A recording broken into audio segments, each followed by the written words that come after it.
حضرت انس رضی اللہ عنہ سے روایت ہے کہ یہودی جب ان کی کوئی عورت حائضہ ہوتی تو نہ وہ اس کے ساتھ کھانا کھاتے اور نہ اس کے ساتھ گھر ہی میں اکٹھے رہتے۔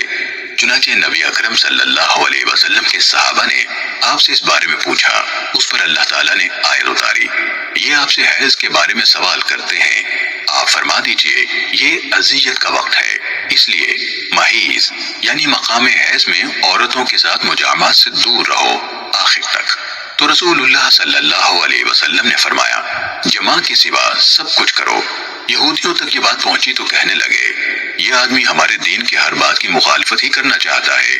یہ سن کر اسید بن حضیر اور عباد بن بشر رضی اللہ عنہما رسول اللہ صلی اللہ علیہ وسلم کی خدمت میں حاضر ہوئے اور دونوں نے کہا، اے اللہ کے رسول، یہود اس طرح کہتے ہیں تو کیا ہم ان عورتوں سے جمع بھی نہ کر لیا کریں؟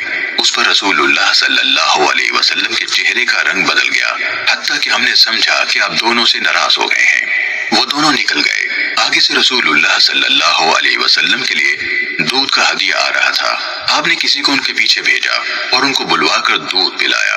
وہ سمجھ گئے کہ آپ ان سے ناراض نہیں ہوئے۔ صحیح مسلم حدیث نمبر 694۔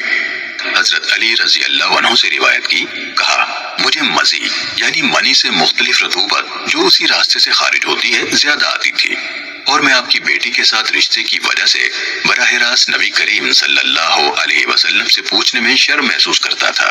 میں نے مقداد بن اسود سے کہا، انہوں نے آپ سے پوچھا، آپ صلی اللہ علیہ وسلم نے فرمایا، اس میں مبتلا آدمی اپنا عضو مخصوص دھوئے اور وضو کر لے۔ صحیح مسلم حدیث نمبر